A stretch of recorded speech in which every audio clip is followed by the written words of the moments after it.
Good evening, everyone. I hope you had an amazing dinner. It looked absolutely delicious from the sounds of it. I'm really happy to end this evening off with all of you and with a whiskey tasting, which makes it even more fun. I'm going to talk to you about three distilleries, one being Deanston, the other being Bunnahabhain, and lastly the Tobermory Distillery. We're going to go through a little bit of history and, of course, the tasting notes of each as well.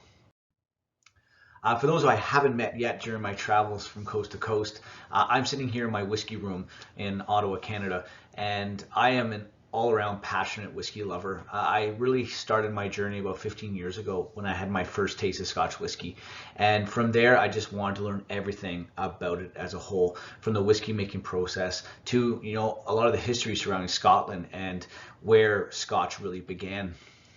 From there, I founded a whiskey club. I was a judge for the Whiskey Awards, and I'm very proud to be the brand ambassador for the Distilled Malts portfolio. I love to explore all things whiskey, and it's the reason I've become known as the Whiskey Explorer here in Canada.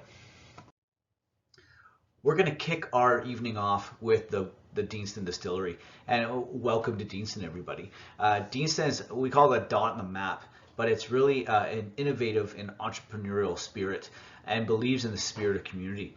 Deanston was founded in 1966, but before that was actually a cotton mill that was built in 1785. It's the only distillery in Scotland that has multi-level floors, so 4 floors, and 2 of the floors were actually taken out because we had to make some room for our stills to produce this amazing spirit. And looking at the past and to what it is today, our past being the cotton mill, and you can see the top left of your screen there, that water wheel. We're actually 100% self-sufficient at the distillery. We have our own hydroelectricity plant that was built at the mill in the 1700s. And the demand for cotton at the time was huge, but really depleted leading into the 1950s and 60s, and that's why the mill closed, but reopened as a whiskey distillery. Now, the community embraced the mill being changed over to a whiskey distillery because it kept employment in the community. And Deanston is that innovative spirit that we try to do things differently, and we take risks today to offer some unique expressions that test our palate and give us a lot of flavor and aromas. And big things to look for with Deanston are a lot of honey, a lot of toffee, a little bit of nutmeg notes when you nose and taste, which makes it such a beautiful whiskey to enjoy in your evenings. The whiskey that we have selected is the Deanston 12-year. Now, everything at the distillery is made by people, no computers involved. Most of even a lot of the work done is done by hand with chalk, with a chalk and a chalkboard, which makes it quite unique during this day and age of so much technology.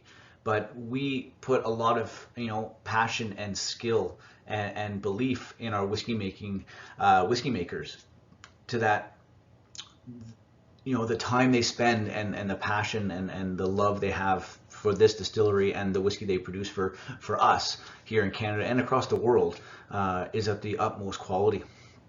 Now, this whiskey here, the Deanston 12-year, on the nose, you're going to get beautiful expressions of multi-cereal notes, a little bit of creamy toffee, and like a heather honey balance with a little bit of those barley sugars.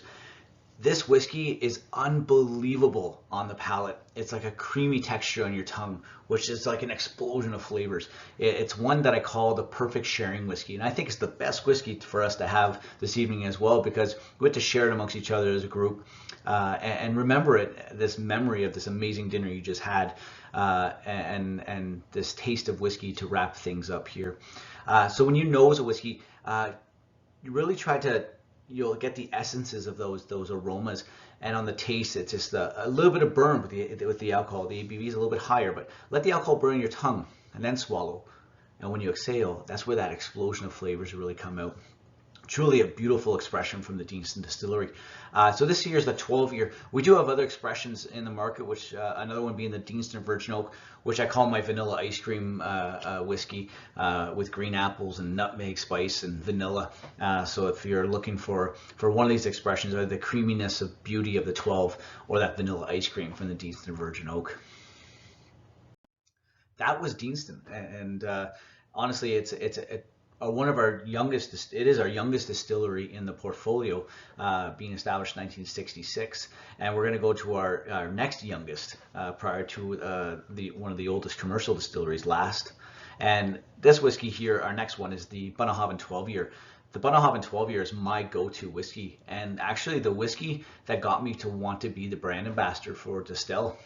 I tried this whiskey almost 6 years ago now, and I was like, I didn't know what to expect. I saw the sailor on the bottle and I couldn't pronounce the name, and I'm like, I don't know, I'm not gonna like this. It's an Islay, it's gonna be heavily peated. But then I tasted it and I was like, wow, there's so much going on in this whiskey. Another explosion of flavors like deep fruits, nutty notes, a little bit of toffee, touch of salt. And I tasted it and I was like, I need to know more about this distillery.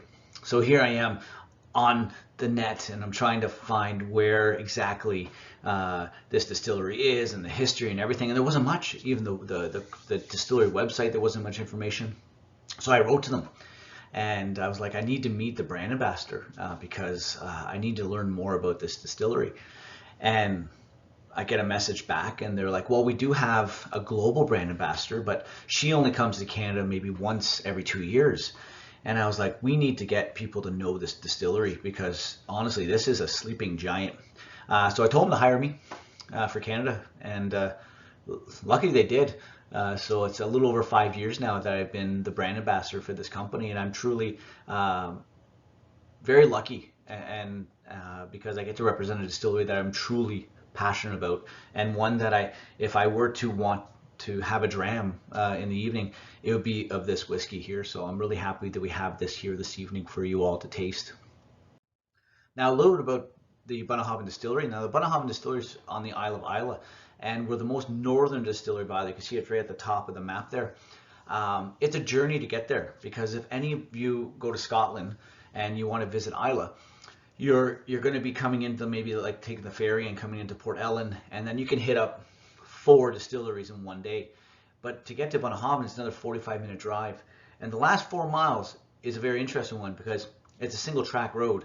And my first visit, it was pouring rain the whole time, and I was like, are we ever going to get there? It's only 4 miles, but it took forever to get there. But once I got there, it was like I was back in time. Such a historic place to visit. And those that have taken their first trip to Islay and have decided to go to Bunnahabhain, they come back to me and say, we would have regretted not going. It's such a beautiful place to visit. Now, our another unique factor of Bunnahabhain, we're the only distillery on Islay that uses a natural spring water source for our whiskey making process. So it's unaffected by the peat that is on the island. Now, peat is used, 95% of the whiskeys that are produced on the distillery are more smoky, and Bunnahabhain is not smoky. We are more known as the gentle dram of Islay. Now here's Bunnahabhain Bay, which is a beautiful place to see. And we're doing a lot of major renovation at the distillery now because we want to really bring a lot more people to the distillery and see the beauty of it. And a lot of the original village homes that were there, we're retrofitting them so you can actually stay at the distillery when you come and visit. And if you love to hike, honestly, it's some of the most beautiful terrain to view and see, because there's hidden waterfalls just north of the distillery that you can all go and explore during your visit itself. Now, Bunnahabhain, being established in 1881, the first 80 years, you were only able to get there by boat. When the distillery was established, many left the mainland to start a new life, and they stayed at the distillery. The only way to get back was by boat to head back to the mainland itself. Now, the demand from the blenders from the mainland were huge. They wanted a heavily peated whiskey, and that was it for the first 80 years. We did so meet the demand of the blenders. But in 1963, that changed. That was when it was decided that we're going to do something different, offer something different on Islay that no other distillery does, is make a whiskey that is unpeated, unsmoky, and showcase the true beauty of the flavors that we can produce on Islay. Now what we have is the Bunnahabhain 12 year. Our 12 year is our first whiskey in our core range, first established in 1979 and continued to this day. Yes, the recipe's changed a little bit throughout the years and showcasing more of those sherry cask finish notes where you get those deep fruit notes, toffee, a little bit of nutmeg, and a little bit of that sea salt in the whiskey. I'm really happy we have my go-to whiskey today, or this evening, sorry, to enjoy. Lots, and it's a perfect dessert whiskey as well. What you look for in our 12-year, and it's really that balance of sweet fruit, nutty notes, vanilla, and just that beautiful, delicate coastal influence, a little bit of that salt note. When you look at your color of your whiskey, you look at like a russet gold, and then the nose, it's so fresh, fruity, floral, that dried fruit, and just, they call it a touch of smoke. I say more salt influence from the sea. But that's where and then next on the palate, that's where it all comes to life. All those notes come to life, nutty flavors, sweetness from the sherry cask, vanilla, a little bit of that caramel as well. And then it just stays there on your palate, on your tongue, as it just keeps coming back and coming back, where you get those beautiful fruit and essence notes. So this one is a beauty of a whiskey, and very happy that we do have it available here in Canada. The last distillery, and we were going through this pretty quickly, but the last distillery we get to focus on is one of the oldest distilleries, commercial distilleries in Scotland, and that's the Tobermory Distillery. That's located on the Isle of Mull, and it's the only distillery on this island. So Isla is here, Isle of Mull is just north of Isla. It's one of the most beautiful islands I have ever visited. If you love to explore and hike, there's even hidden whiskey caves that used to be the illicit distillers back in the 1400s used to make whiskey in these little whiskey caves that you can visit to this day. Yes, the stills aren't there anymore, but you can see a touch of history on the island. Now, Tobermory Distillery has an interesting past because the distillery actually has been closed more than it's been open, the longest from 1932 to 1972. When reopened in 1972, they changed the stills and tried to retrofit the distillery because being closed for that length of time, it was much needed. Needed some tender love and care. And just recently we closed for about 2 years for some much needed renovations again. So we changed the stills, we upgraded the visitor center, and during days of travel, which we haven't seen in some time now, many cruise ships will actually dock at Ledaig Bay and it just storm into the distillery. So we decided we needed to really enlarge the visitor center and the tasting room, because sometimes you're in the tasting room and you're elbow to elbow. You can't really have a full experience of a whiskey tasting at the distillery if you're elbow to elbow. So we needed that space to really make it a more welcoming experience for all of you when you come visit us. Now, there are cool factors. We actually started distilling gin at the distillery just after we opened. So usually we start making gin when we founded a distillery. We started distilling gin after, a good amount of time, thinking we've been established since 1798. So some great whiskeys that are available. Now, we produce 2 single malts at this distillery. 1 distillery, 2 single malts, and a gin. Those being Tobermory 12-year, which is unpeated. And remember I was talking about peat when we're talking about Isla? Our next whiskey is peated, and that is the Ledaig 10-year. Now, the Ledaig 10-year is peated, but honestly, I call it a sweet peat. But before we get to tasting our last whiskey, I want to talk to you about a really cool story about, there's a rumor that there's a sunken galleon in Ledaig Bay. So when you look coming into the bay itself, there's supposed to be about 300,000 pounds of gold that's sunk into the bay itself. And every now and then artifacts come up, and treasure hunters and tourists come and try to see if they can become rich overnight by finding just a little bit of this gold. However, the rumor was the mayor one night was out in his rowboat throwing artifacts in the water to boost tourism. And honestly, I think it worked, because ever since that day, we've had an ample amount of tourists coming into Tobermory and showcasing what they see now is such a beautiful island. And I can tell you what, if you aren't lucky finding the gold in the bay, there's some liquid gold at the distillery for us to taste any day that we're there. Now, the whiskey we'll be trying is the Ledaig 10-year. But before we go there, I want to share the connection that Tobermory Distillery has to Canada. Many of you know maybe Fort Calgary in Alberta. Fort Calgary was named after the hamlet of Calgary from the Isle of Mull, just north of the distillery. James McLeod, who was the captain, named it after his sister's home because he had so many great memories when visiting her there. Secondly, Tobermory, Ontario was named after Tobermory-on-the-Mull because of similar harbor conditions. So that connection to Canada is a great story to have when you enjoy whiskey from either Tobermory or Ledaig. Now, we're going to peated whiskey now, but I call this a sweet peat. So if you're new to drinking peated whiskeys and you have this one here, I have a recommendation for you when we get to tasting it. We started distilling peated whiskey back in 1996, and we released our first 10 year in 2006. And Ledaig actually means safe haven. The distillery was named Ledaig a couple times when it reopened. And it means safe haven because many of the ships during the war and during heavy storms would come into Ledaig Bay because they're unaffected by the storm. So I always recommend, during this pandemic, my safe haven has been Ledaig. Every now and then I need a little warm up. I go to the Ledaig 10, even more so. I live in Ottawa, so snowstorms are pretty crazy here. So after I have to shovel, 25, 30 centimeters of snow on my driveway, have a little bit of Ledaig 10. It warms me right up, and I'm good to go.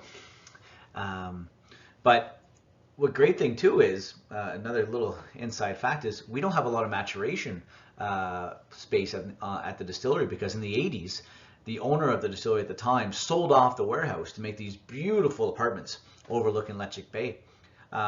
So with that, out of the thousands of casks that we have at the distillery maturing, are actually being matured at Deanston Distillery.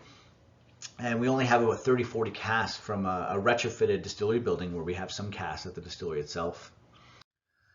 Now here's Ledaig 10. On the nose, you're going to get that smoke and peat. But what I recommend you doing is you put a little bit of the whiskey on your hand. So you just pour a little bit and you rub your hands together. And then you smell it. What you're going to get is the peat's going to go away. And that's where you get those gingerbread notes, those citrus notes, those oak influence from the cask in the whiskey. So then when you go to taste it, you're going to get the peat on the peat and the smoke on your tasting, but you're going to look for those gingerbread notes that you've nosed in your hands. This one here is rich. You get those island characters, a little bit of that salt influence, gingerbread, that fruit syrup, and on the palate, it's almost like a spiced gingerbread. Like we call it a sweetness of treasure. And then the finish, you look at those ginger and spice for oak. So a little bit of bitter chocolate as well. But to me, it's a great introductory to those who are new to drinking whiskey that are used as peated barley, that smoke influence as well.